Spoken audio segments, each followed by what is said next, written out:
com o Espírito Santo depois desses dias. Não muitos dias depois eles já seriam batizados com o Espírito Santo. Olhando para a palavra, para a Bíblia, Jesus falou para eles permanecerem em Jerusalém até que fossem recebidos cheios de poder. Porque antes deles ser cheios do poder, eles não podiam sair de Jerusalém. Olhando para a palavra, o que eu vejo, o que eu entendo?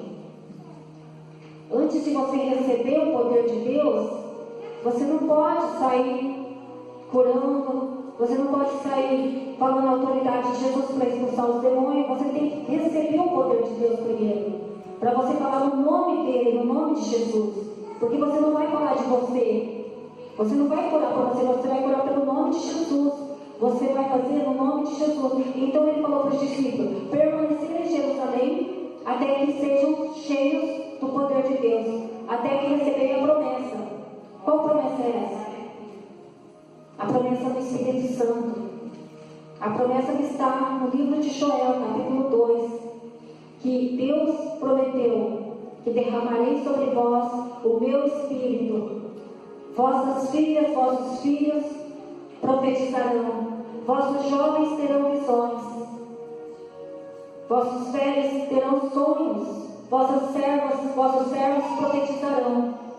No meu nome serei cheio do Espírito Santo. Então essa era uma promessa que Deus já tinha trazido desde o Antigo Testamento através dos apóstolos seus, e Deus, Jesus falou para eles: a promessa está chegando, permanecer em Jerusalém. E eles permaneciam unanemente juntos ali, orando, em oração. Vamos correr um pouquinho pelo Evangelho. Em João, as últimas instruções que Jesus deu aos seus discípulos, antes da morte de cruz, antes de Jesus ser crucificado, Jesus instruiu os discípulos. E Jesus falava para eles do Espírito Santo. Jesus falava para eles: eu vou para o meu Pai e vou preparar um lugar, mas não deixarei vós sozinhos. Rogarei ao meu Pai que enviará o Consolador, o Espírito da verdade. Aleluia, Deus.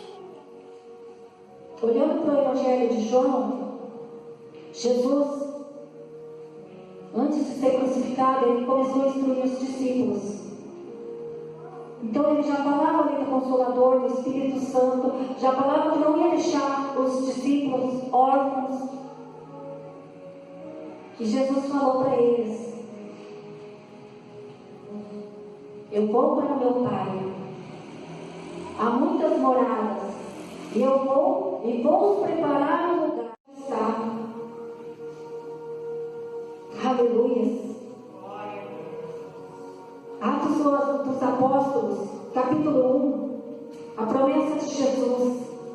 E Jesus, andando ali por 40 dias, reuniu todos os seus discípulos, e os discípulos estavam ali. E Jesus falou: permaneceis em Jerusalém e sereis minhas testemunhas em Judeia, Jerusalém, Samaria, até os confins da terra.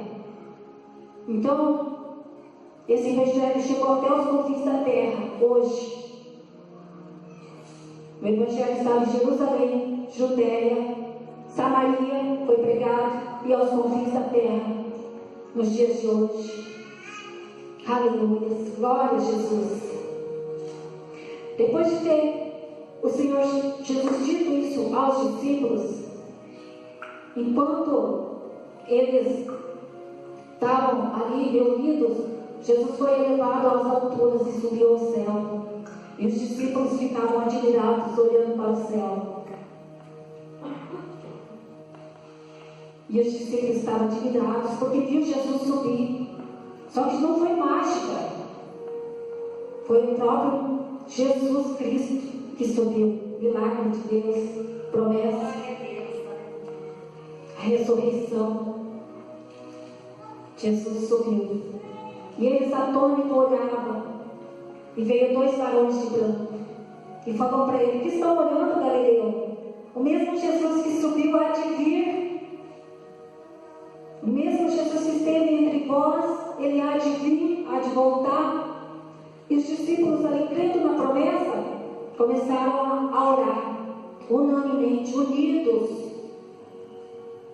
A igreja tem que estar unida. A família tem que estar unida, em união.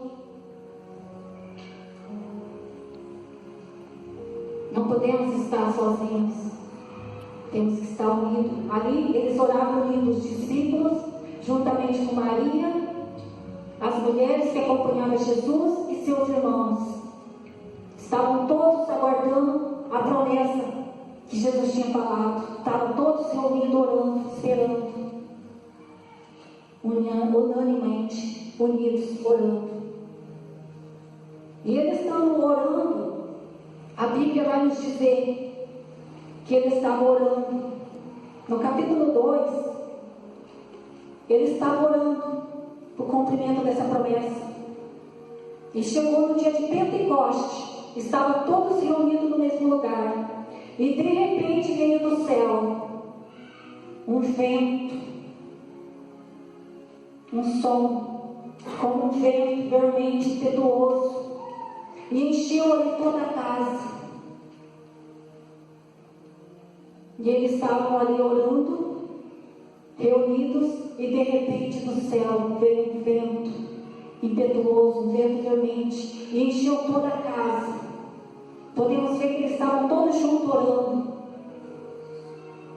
E ali foram todos cheios do Espírito Santo. Todos receberam o Espírito Santo de Deus, a promessa. E foi derramado ali entre eles línguas, como de fogo, foi repartido entre eles. E cada um falava uma língua diferente. Cada um falava uma língua. E havia fogo entre eles. Fogo entre a cabeça deles. Só que eles mesmos não podiam olhar para eles e ver, mas ele via na cabeça do outro, no outro, no outro. Você tem fogo, você tem fogo, você tem fogo. E o outro via nele, você também tem. E começaram ali a glorificar a Deus pelos seus milagres, pela sua promessa. E ali foi derramado o Espírito Santo e eles foram cheios, cheios, cheios da promessa de Deus. A ação de Pedro na igreja. Ali Pedro, com autoridade, começou a falar com eles. O que vocês estão vendo? Esses varões, eles não estão embriagados. 3 horas da tarde. Isso é promessa de Deus que está escrito lá no livro de Joel. Promessa. E nós, como discípulos de Jesus, que temos andado com Jesus, estávamos esperando e recebemos essas promessas. Pedro ali começou a pregar. Ele pregava uma palavra cristocêntrica.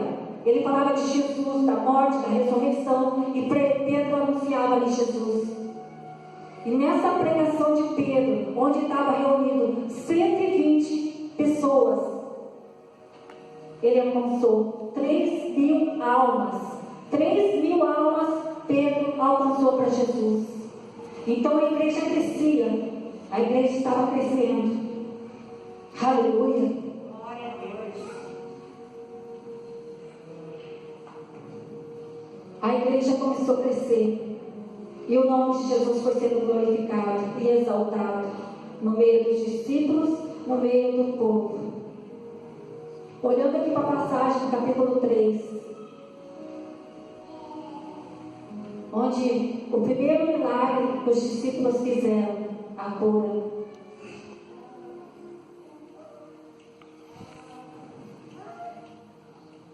Pedro e João, eles tinham o costume de subir junto ao templo para orar. E eram 3 horas da tarde. Pedro e João estavam juntos, oravam juntos. A primeira verdade que eu aprendo aqui é a oração. Devemos orar? Sim. Devemos estar unidos? Sim. Quando você chama alguém para oração, essa pessoa não quer vir orar. Muitas vezes acontece isso, mas quer o poder de Deus, quer receber, mas não quer orar. A oração, ela é presente na vida de Jesus. A oração, ela está presente na vida dos discípulos. A oração, ela tem que estar presente nas nossas vidas.